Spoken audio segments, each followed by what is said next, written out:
A few of the stories I didn't tell you, I think are very entertaining about my brother and I. He was a year and a half older than I am, but he could have almost killed me many times. The funny stories about him, one time he got me to swallow a boiled egg. He says, "Kermit, can you swallow a boiled egg whole?" So I put it in my mouth, I swallowed it, and I just blacked out. If it wasn't for my grandfather knocking it out of my chest, I would have been dead, I'm sure, suffocated. Another time he had a vacuum. And you know how you put a vacuum on your face and you suck it in, suck it in? Well, I put it in my mouth. He told me to put it in my mouth, and I collapsed again. Took all the wind out of me, and it would have killed me again. But the one time, I wouldn't be here right now, it'd be like Twilight Zone. We were like 6 years old, and we found a cherry bomb. And he says, light it and put it down this guy's gas tank. So I lit it, we opened up the gas tank, and a guy came out the store, and he tackled me, and the cherry bomb exploded right next to us. And the guy said, "Are you crazy? You've been dead." Well, we would have been dead for sure. And he saved our lives because we didn't know by putting a cherry bomb down a gas tank what would happen. We just thought maybe it was some fire. We would have been blown to seventh heaven. I don't know what we was doing. So that's my brother. So we were inseparable. We would just get in trouble together. Everything together. I mean, because we had nobody else that liked us. Well, upstairs in our bedroom, because we couldn't go out after eating dinner, which was a horrendous dinner all the time, we had to go to our room. And we didn't do any schoolwork, so we would play basketball with a trash can, slow motion football, tackling each other, whatever we would do. We just had to make up stuff because it was so boring growing up.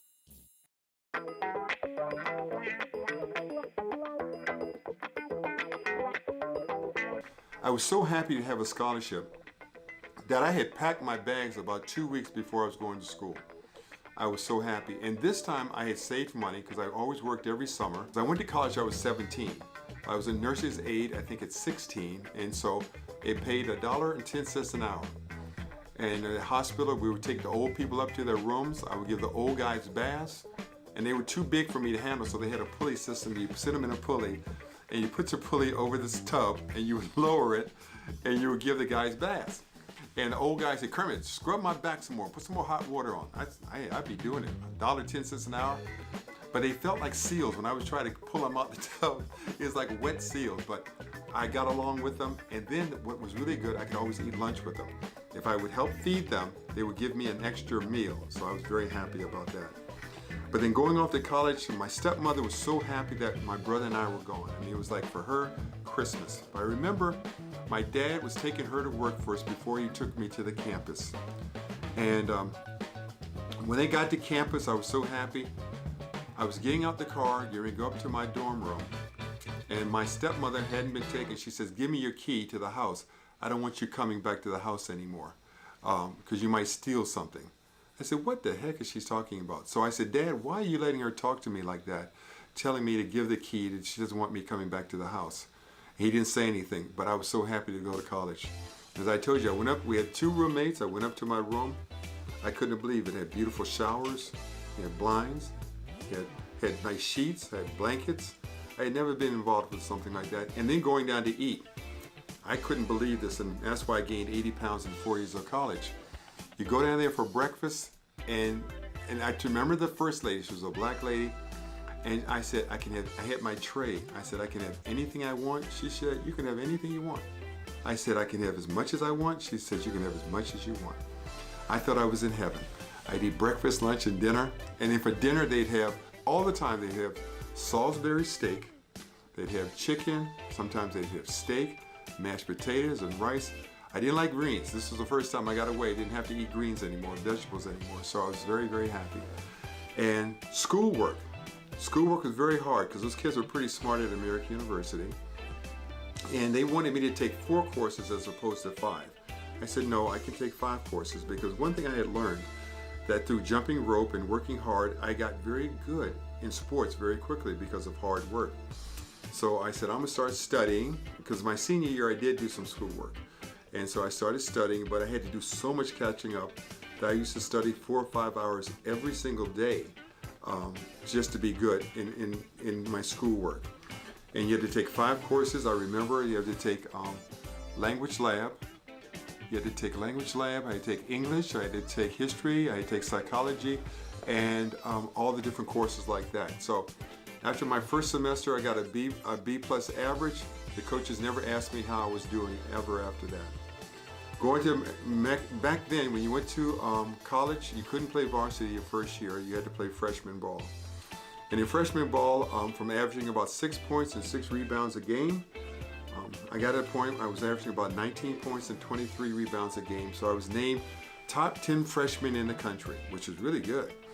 And I was just surprised. And the coach wanted me to start lifting weights because I was 6'8", 165 pounds. And he took me down to the weight room. He says, Kermit, you're doing really good in basketball, but you got to put on some weight. And so he took me down to the weight room, no instructions, no nothing. And he said, well, lift some weights. I said, okay, I'll try to lift weights, coach, but the bar is bigger than me, let alone the weights. And I went down there and started lifting. We lifted the same body parts every day, me and my friend Pete DEHAVEN.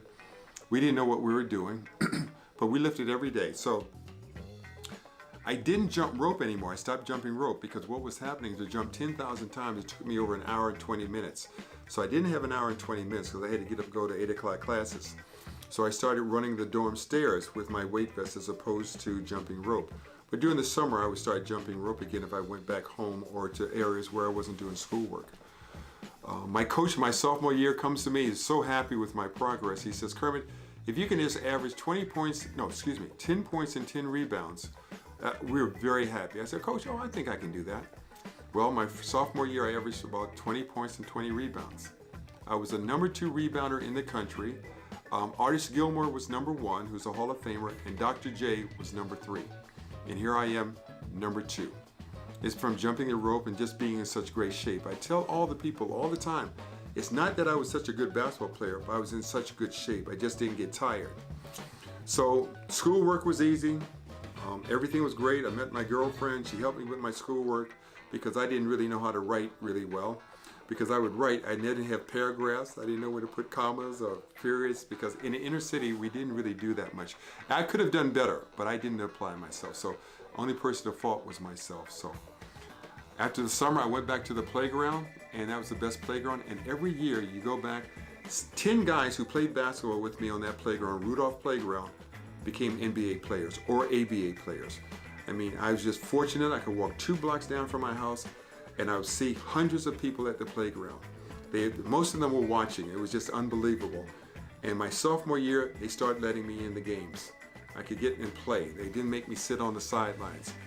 And I kept getting better and better. So my junior year, I averaged about 21 points and 20 rebounds. The ABA called and wanted me to come out. So the New York Nets, and they called my coach, and they asked my coach, will Kermit come out? We want him to be our first-round draft pick. We're offering him $500,000 for 4 years. That's for $125,000 a year. I had never had any money in my life. I used to have like $5 a week to spend, money I would save, money for doing the clothes and going to the movies. Movies weren't very expensive back then. And he calls me into his office. He's worried because he says, if Kermit leaves also, we won't have a good team. I said, Coach, no, I'm going to stay. I'm having fun. Put it in the newspaper. Kermit wanted to get his degree.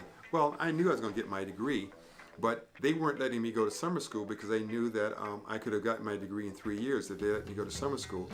And the reason I wanted to go to summer school because I wanted a place to stay and not have to go back to my stepmother's or the house there. So that summer, I went to the Olympic trials. I was one of the 50 guys invited to the Olympic trials. It was an Air Force Academy. And I played, the first week I was there, I played very well. I would have made the team. But they had the nastiest coaches, Bobby Knight, just name them. All the nastiest coaches in the country, they got to be the assistant coaches there for the Olympic trials. But what reason I didn't make the Olympic team, I made a big mistake. After where we would play, it was like a mile uphill to get back to the dorms. So I was tired, so I sat on the stairs going up, and a guy sits next to me. Now I didn't know who he was, but he was a writer for the Washington Star, which is a big paper in the Washington Post. And he asked me, I just thought he was a guy walking around. He says, what do you think of the coaches? I said, those coaches are crazy. They're out of their minds. Those are the craziest coaches in the world. They're racist. Because I knew, well, when I say the word racist, because they say we have to beat those slant-eyed people and those communist creeps. You know, that's all they talked about. In the Washington Star paper the next day, Kermit Washington says, the coaches are crazy. And oh my God, I didn't know it was in there. So the head coach, Frank Iba, who was the coach of the Olympic team, calls me in the next morning. I said, oh my God. Young man, young boy, I hear that you're not happy here. I said, well, no, I didn't know who I was talking to. I shouldn't have said that. Well, we don't like that kind of behavior around here, boy. Well, so the next couple of games, I never even got into games hardly, but I did end up being the second leading rebounder and averaging about 12 or 13 points a game in the Olympic trials. So in the newspaper and in the magazines, the next day or whatever, Kermit Washington is very disappointing at the Olympic trials. We don't think he's going to have a good year this year in college. Well, I made first team All-American. I'm the sixth player in history to average 20 points and 20 rebounds for my career. Nobody has done that in 45 years. I led the nation in rebound my junior and my senior year. I beat out a lot of superstars, and I was the fifth player picked in the NBA draft. And that's just from hard work. I mean, a lot of people were more talented, but I just never got tired. I just had good stamina because I kept working. So in schoolwork, I was named Academic All-American First Team my junior and senior year. I got postgraduate scholarships because the sports information director named Mark Splaver kept me aware of what I had to do. Now, the highlight of my career, college career, was my final game. Mark Splaver, who was our sports information director, comes into my dorm room and says, Kermit, for you to make the 2020 club, you have to score 40 points in your final game against Georgetown. I said, Mark, I've never scored over 30 points. You want me to score 40 points? You got to score 40 points. You got the rebounds. Don't worry about the rebounds. You got to score 40 points. Well, that night, I had the dorm room. We had like hundreds of students come from under my dorm room and yelling at me up there to come to the window. Kermit, we got Georgetown tomorrow, right? They're screaming, Kermit. I said, oh my God, this pressure's killing me. I didn't sleep at night at all. I didn't sleep. And so the next day, I'd always would go to the game with a guy named Bob Rosenfeld, which was my teammate. And we'd always drive. We'd have to drive to where we played. He never had gas in his car. I said, oh, we're not even going to get to the game. You're going to go out of gas. I was a nervous wreck.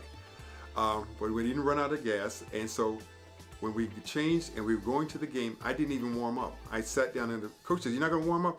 I said, Coach, I am so nervous, I can't even move. They had the biggest crowd in the history of the school.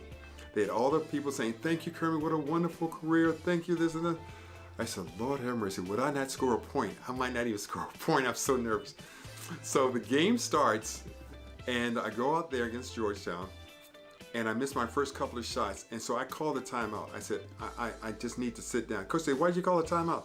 I said, I gotta relax, Coach. So I sat down on the bench, and it's happened to me a couple of times, and somebody like put a warm blanket over me. Nobody said anything. I felt like somebody was just put a warm blanket over me, and all of a sudden I just relaxed. I went out there, had the greatest game I've ever had. Had 40 points, 26 rebounds, and 10 block shots, and we beat Georgetown by 10, 15 points. And the place went crazy. And I was scared to go to sleep that night because I was afraid that it was a dream. So I woke up, it was a wonderful dream. But then I was told, because we went to postseason, Kermit, you made the 2020 club, but you got to play Louisville. Oh, Lord have mercy. So if I don't score a certain amount of points in Louisville, I won't be 2020 club again. And Louisville, everybody knows, is a very good team back then. It always has been a good team. But we got beat in Madison Square Garden in New York, but I had a great game, 29 points, about 19 rebounds, so I made it. I graduated, and when I came back from my graduation, it was kind of eerie because I knew when I left the room now, I was never coming back to college. And that was the best 4 years of my life. I mean, nothing's even close to this point to my life. I hope I have some good points from this point on, but nothing compared to the 4 years in college. All my friends, I still talk to them. My college teammates and college friends, we still talk. And I graduated, 1973? So that's a long time ago.